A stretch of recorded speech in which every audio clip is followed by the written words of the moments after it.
थी ना, वैष्णवा नाम स्मारता नाम, काल भेद से, सिद्धांत भेद से।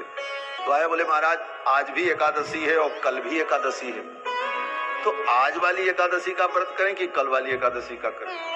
और कल सही में एकादशी है। हाँ, आज तो 10वीं है ना। हाँ, कल एकादशी है, व्रत करना सब लोग।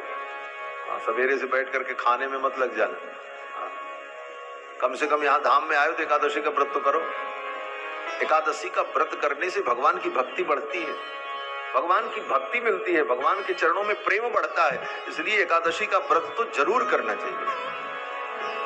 कल एकादशी, और एकादशी में तो अगर व्यक्ति अन्न खाता है तो बिना पाप किए पापी हो जाता है। क्यों? बोले एकादशी के दिन सब पाप आकर के अन्न में बैठ जाते हैं। ये एकादशी तिथि जब आई ना तो जितने पाप थे सब चिल्लाने लगे, कहां जाएं, ये एकादशी तिथि हमको भस्म कर देगी, बचने की कोई जगह नहीं है। तो सारे पाप भगवान के पास गए। बोले महाराज हम कहां जाएं?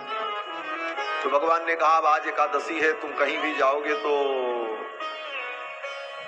बच नहीं पाओगे, एकादशी तिथि तुम्हें भस्म कर देगी। तो पापों ने कहा कोई जगह बताओ जहां हम जाकर के बच जाएं। तो भगवान ने कहा जाओ अन्न में जाकर के बैठ जाओ। आज के दिन अन्न कोई छूता नहीं, आज के दिन कोई अन्न खाता नहीं, तो एकादशी के दिन तुम जाकर के अन्न में बैठो तो वहां सुरक्षित रहोगे। तो सारे पाप एकादशी के दिन जाकर के अन्न में बैठ जाते हैं, और एकादशी के दिन जो वो अपने अंदर ले लिया, सारे पाप उसके अंदर आ गए। बिना ब्रह्म हत्या किए ब्रह्म हत्या लग गई, बिना जो है जीव हत्या किए जीव हत्या लग गई, अन्न खाए सारा पाप गया आपके अंदर। इसलिए एकादशी के दिन तो किसी भी स्थिति में अन्न का सेवन नहीं करना चाहिए, अन्न का सेवन नहीं करना। फलाहार करो, दूध पियो, ड्राई फ्रूट्स खाओ, खूब फल खाओ, अच्छी अच्छी चीज तो बहुत सारी चीज भगवान ने बनाई है, कोई कमी थोड़ी। एक दिन अन्न नहीं खाएंगे काम चलेगा? इच्छा शक्ति होगी तो सब कुछ हो जाता। भक्तमाल में बड़ी सुंदर कथा है। पंडरीनाथ भगवान के परम भक्त श्री नामदेव जी, उनकी एकादशी व्रत की निष्ठा ऐसी विलक्षण महाराज, उनकी एकादशी की निष्ठा की परीक्षा लेने के लिए भगवान आए, और एकादशी के दिन आए, बूढ़े ब्राह्मण का रूप धारण करके, कांपते हुए डगडग ऐसे करते, अब गिरे कि तब गिरे। नामदेव जी ने प्रणाम किया, बोले विप्र देवता कैसे पधारे? तो भगवान ही ब्राह्मण बन करके आए थे पंडरीनाथ भगवान। पंडरीनाथ भगवान ने कहा नामा मुझे बहुत भूख लगी है, मुझे कुछ खिला दे। तो क्या खाएंगे आप? आज तो एकादशी है। तो भगवान ने कहा मुझे भूख लगी, मुझे चावल खिलाओ, मुझे चावल खाने की इच्छा है। अगर चावल नहीं मिला तो मेरा प्राण निकल जाएगा, मुझे भात खाने की इच्छा है। नामदेव जी ने कहा विप्र देवता मैं आपको प्रणाम करूं, आज तो मैं आपको भात और चावल दाल नहीं खिला सकता। आप फलाहार कहो तो दे सकता, मैं तो अन्न छू भी नहीं सकता, आज तो एकादशी है। भगवान ने कहा नहीं हम तो खाएंगे। भगवान के लिए एकादशी नहीं होती, एकादशी मनुष्यों के लिए, हमारे आपके लिए। एकादशी के दिन भगवान को तो अन्न का भी भोग लगता है, लेकिन हम नहीं खाते। एकादशी के दिन भगवान को अन्न भोग लगेगा, लेकिन वो प्रसाद उस दिन कोई वैष्णव नहीं लेगा। जब एकादशी बीत जाएगी तो दूसरे दिन द्वादशी को वो प्रसाद लेगा। तो भगवान के लिए तो कोई एकादशी नहीं होती, एकादशी तो भक्तों के लिए होती। भगवान ने कहा हम तो खाएंगे, हमको खिलाओ, हमको भूख लगी। नामदेव जी ने कहा आज तो किसी कीमत पे हम आपको अन्न नहीं दे सकते। बूढ़े ब्राह्मण के रूप में आए हुए भगवान ने कहा तब तो मैं मर जाऊंगा, अगर अन्न नहीं मिला तो मेरे प्राण चले जाएंगे। जी करके करोगे भी क्या, बूढ़े हो ही गए हो, मर जाओ तो ठीक ही है। और आज एकादशी के दिन मरोगे तो सीधे वैकुंठ ही जाओगे, क्या चिंता है। लेकिन हम आपको अन्न नहीं देंगे। ब्राह्मण देवता ने कहा अगर नहीं मिला तो मैं यहीं मर जाऊंगा। बोले कोई बात नहीं महाराज, अगर आप जिंदा रहोगे तो कल आपको भोजन कराएंगे, अगर आपका शरीर छूट गया तो फिर आपका अंतिम संस्कार भी हम ही करेंगे, कौन करेगा। ऐसे कट्टर नामदेव जी ने कहा मन नहीं देंगे। भगवान भी बड़े हठी, ठाकुर जी ने कहा आज कुछ नाटक हो ही जाए।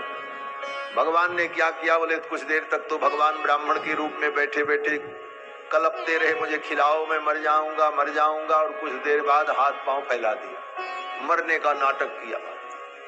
ये ठाकुर जी से इनसे बढ़िया नाटक कोई कर नहीं सकता, सारा नाटक कोई नहीं कहा। क्या क्या नाटक करें कोई ठिकाना नहीं।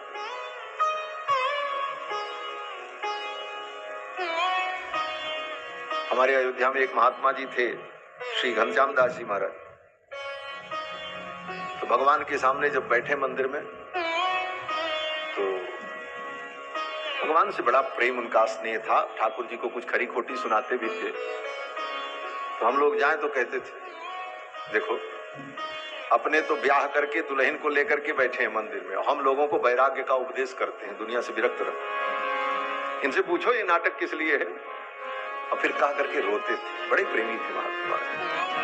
तो ठाकुर तो अपने भक्तों के भक्त, उनको कुछ भी कह लेते हैं, सुन लेते हैं। यहाँ नाटकी कोई हो नहीं सकता। ऐसा नाटक किया, हाथ पांव पसार दिए, बोले मर गए, सांस बंद। अब नामदेव जी बेचारे बैठे, एकादशी का दिन, ये ब्राह्मण मेरे द्वार पे आके मर गया, मैं कुछ कर नहीं सका। मन में ग्लानि हुई, बोले कोई बात नहीं, आज एकादशी थी, अवस्था भी हो ही गई थी ब्राह्मण की, आज शरीर छूटा, वो भी व्रत किए हुए, कुछ बिना खाए, इसको तो वैकुंठ। नारद भगवान ने सबको प्रेरणा दे दी, जितने वहां के ब्राह्मण थे सब चले आए, विद्वान, बड़े बड़े वैदिक लोग। सब वैदिक ब्राह्मणों ने आकर के कहा, नामा तेरे दरवाजे पर ये ब्राह्मण भोजन मांग मांग करके मर गया, तू इसे भोजन नहीं दे सका, धिक्कार है तुझे। अगर इसे भोजन मिल जाता तो इसके प्राण बच जाते, और अगर प्राण बच जाते तो कितनी एकादशी का व्रत आगे करता, लेकिन एक एकादशी के चक्कर में तूने इस ब्राह्मण को मार डाला। अब कहने वालों के पास तो तर्क बड़े विलक्षण होते। किसी भी बात को गलत और सही सिद्ध करने के लिए तर्क की केवल जरूरत है। अगर तर्क सटीक है तो किसी भी बात को आप अच्छे ढंग से प्रस्तुत कर दो, लोग मान लेगा हाँ यही ठीक है। लोगों ने कहा अगर ये जिंदा रहता तो आगे कितनी एकादशी करता, कितने धर्म कर्म करता, और एक एकादशी के चक्कर में इस ब्राह्मण को मार डाला, भोजन नहीं दिया। तुमको तो ब्रह्म हत्या लग गई। अब तो नाम लोग जो निर्णय कर दे, वेद शास्त्र के आधार पर सबको मानना ही पड़ता। ब्राह्मणों ने कहा तुमको ब्रह्म हत्या लगी, इसका प्रायश्चित करना होगा। नामदेव जी ने कहा क्या प्रायश्चित होगा? बोले प्रायश्चित यही है, इस ब्राह्मण को गोद में लेकर के तुम चिता में बैठो, इसका भी अंतिम संस्कार हो और इसी के साथ तुम भी चलो, यही सब प्रायश्चित। नामदेव जी ने कहा ठीक है, अगर ऐसी बात है तो यही करेंगे, हमें स्वीकार। एकादशी बीती।